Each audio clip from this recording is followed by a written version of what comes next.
देखो भाई ये धन में कुछ नहीं है। देखो एक धन की कहानी सुनाओ। एक आदमी था, उसके पास जूता था, जूते तो बाजार में पहन के जाता था तो बड़ी तकलीफ होती थी उसे। बड़ा घिसट घिसट के चलता था, रगड़ रगड़ के चलता था, बड़ा उठा उठा के पैर रखता। तो किसी ने पूछा, अरे भैया ये जूते में क्या तकलीफ है? बोले 2 नंबर छोटा है। और पैर कितने नंबर है? 8 नंबर। और जूता कितने नंबर? 6 नंबर। अरे तो बोले अच्छी बात है भैया, ये जूते को उठा के अलग कर दो। और बोले 8 नंबर ले लो।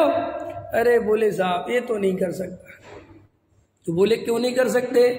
बोले ये जूता जो मुझे दिन भर तकलीफ देता है, तो जब मैं घर जाके इसको उतारता हूँ तो मुझे स्वर्ग जैसा सुख मिलता है, और मैं अपने स्वर्ग के सुख को नहीं छोड़ सकता। समझ में आ रहा कि नहीं आ रहा? समझ में आया है? अरविंद जी समझ में आ रहा कि नहीं आ रहा है? पकड़ गए ना बात? बंद गया अजीब आदमी। बोले नहीं साहब इसको तो नहीं, इसी का दुख तो मुझे उस सुख की ओर ले जाता है। यही आशा तो लगी रहती है कि अब घर पहुंचूंगा 5 बजे और इससे छुटकारा मिलेगा। समझ में आया? और फिर अगले दिन कि फिर पहनता हूं। अभी जूता समझ में आ गई? ऐसी हमारी जिंदगी है। एक कवि ने एक लाइन लिखी बहुत अच्छी, आराम करने के लिए आराम छोड़ के निकलता हूं घर से। समझ में आया कि नहीं आया? रहस्य है बहुत बड़ा। तो ऐसे ही वो कहते कि धन की स्थिति क्या है कि ये बेचारा कमाता है, परेशान होता है, तकलीफ भोगता है, मरा जाता है, लगा रहता है रात दिन, और फिर ये 1 लाख रुपया जोड़ लेता है उदाहरण के लिए। तो 1 लाख देख के 1 लाख हो गया। मेरे पास 1 रुपया नहीं था सुनील जी जब दिल्ली आया था, आज मेरे पास 1 लाख रुपया हो गया। समझ में आया कि नहीं आया?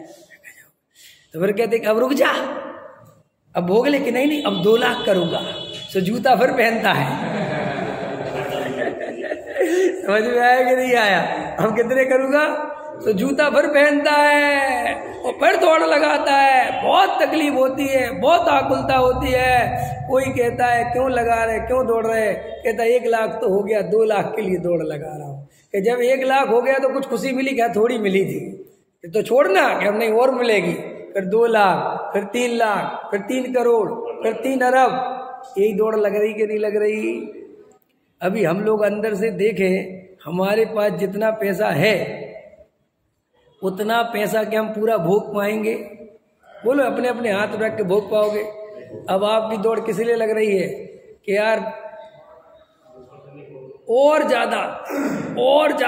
अब आपको पता नहीं है, लेकिन वो दौड़ लगाने की इतनी आदत पड़ गई है कि आप कह रहे रुक जाओ, अब दौड़ने की जरूरत।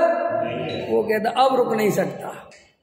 ऐसे देखो अपन जब विषय कसाय में राग द्वेष में इतना जीते हैं कि 60 साल में निवृत्ति हो जाती है काम से। बेटा व्यापार पकड़ लेता है, सरकार नौकरी से हटा देती है, तो भी आदमी को फिर ऐसी आदत है कि वो कुछ ना कुछ काम खोजता है। अब उससे पूछो कि तुम काम क्यों खोज रहे? पहले तो तुम कहते थे ना कि ये काम कब छूटेगा, कब छूटेगा। होता है ना जैन साहब, जब ये नौकरी करते होंगे तो कहते कब इस झंझट मिटे है। और जान मिटी, समझ में आया, खत्म हुई तो नई जान लाद ली। अरे वहां छोड़ने के पहले ही नया उपाय कर लेता है। एक जूता फट भी गया 6 नंबर तो दूसरा खरीद लाता है। खरीदेगा 6 नंबर। समझ में आया कि नहीं आया? ये धन की दौड़ तो ऐसी है भाई, कुछ नहीं, थोड़ा शांत होकर बैठो, आनंद से रहना सीखो। ये पद प्रतिष्ठा मान सम्मान, इनमें कोई सुख नहीं है। ये महापराधीन क्रिया है। देखो ये मान जो है ना, मान के लिए कितना गिड़गिड़ाना पड़ता है, तब मान कोई बड़ी मुश्किल से देवे, वो भी तुम्हारे सस नाम कर्म का उदय हो तो। न लोग जीवन भर दान देते रहते हैं, कोई मान देने को तैयार नहीं होता। और कर्म का उदय छोड़ता है किसी को? अच्छे पैसे वाले। अभी अपने खुद ही एक सेठ जी है ना बहुत बड़े, और जो कर्म का उदय आया, करोड़ों अरबों रुपए की संपत्ति है, कहाँ के ट्रस्टी हैं, कहाँ के अध्यक्ष हैं, और कितनी तकलीफ है, कितना दुख है। अरे कुछ नहीं रखा भैया, ये कर्म पलटते देर नहीं लगती। ये सब होशियारी रखी रह जाती है, जो अभी अपन सोचते कि सब हमारे अनुसार हो रहा है। ये तो उदय चल रहा है, ये हो रहा है। क्यों, एक वो अपने यहाँ रहते थे ना, वो रहते थे वो वजह से वो जो कोमा में रहते फिर बहुत साल तक।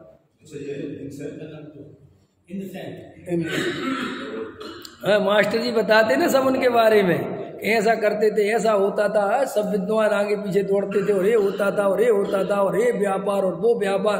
सबसे पहले दिल्ली में जिसकी सबसे पहले कोठी बन रही, ये हो रहा वो हो रहा, पता ही नहीं। और ऐसा कर्म का उदय आया कि उनके बच्चे किराए के मकान में रह रहे। समझ में आया? क्या समझते हो तुम? और कितने साल तो कोमा में पड़ा रहा, वो पुण्य कहाँ चला गया? इतनी संस्थाएं बनवाई थी, इतना मंदिर का काम करवाया था, इतने विद्वानों की सेवा करी थी, कहाँ चला गया वो पुण्य? पुण्य बनना चाहिए ना, कहाँ गया?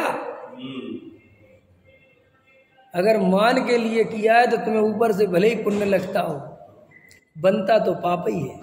क्या कहा मैंने?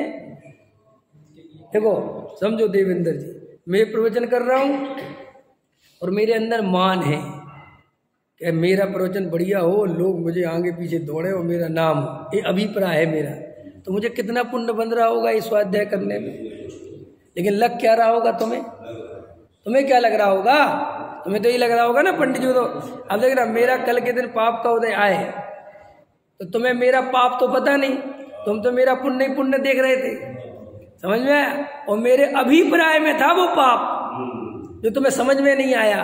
तो तुम क्या कहते, बताओ पंडित जी ने तो इतने अच्छे कर्म कर रखे, फिर भी इनको कर्म नहीं छोड़ रहा। क्या पता अच्छे कर रखे कि बुरे कर रखे, ये तो तुम ऊपर का अंदाजा लगाते हो। ऐसे कोई सेठिया दान दे रहा है, मंदिर बनवा रहा है, व्यवस्था देख रहा है, पता नहीं क्या क्या जो कर रहा है, तो अपन को लगता है देखो तो इनके भाव कितने अच्छे हैं, कितने रात दिन लगे। हो सकता है अभिप्राय में केवल मान कसाय भरी पड़ी, क्या भरी पड़ी हो, और काय के लिए कर रहा हो, और उस मान के लिए मायाचारी अलग चल रही, मान अलग चल रहा। बाहर से ही दिख रहा है वो पुण्य, अंदर तो केवल पाप ही पाप बन रहा है। ये आपको कैसे पता कि मान के लिए कर रहा है? कि देखो अभी बताता हूं कि जरा सा पद हटाओ, जरा से उसके मान को ठेस पहुंचाओ तो सब कुछ छोड़ने को तैयार हो जाता है कि नहीं होता? कि अब मैं नहीं करूंगा, मैं 1 रुपया नहीं दूंगा।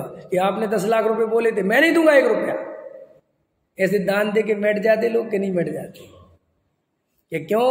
कि जब तक मान पुष्ट हो रहा था तब तक तो सुनी, और जैसे ही मान पुष्ट नहीं हुआ तो वे दिखाई नहीं देते ना। कि क्यों? जब प्रभावना का इतना राग था तो तुम्हारा मान पुष्ट हो चाहे नहीं हो, प्रभावना होनी चाहिए राजेश जी के नहीं, कि मान पुष्ट होना चाहिए है। ये देखो अंदर चेक करो अपने अपने अभिप्राय में। तो आपको ये भ्रम है कि हम जो दान वान दे रहे हैं, ये कर रहे हैं तो हमें पुण्य बन रहा होगा। जरूरी नहीं है पुण्य बन रहा हो सकता है पुण्य बन रहा हो 5 रुपए का और पाप बन रहा हो 95 रुपए का।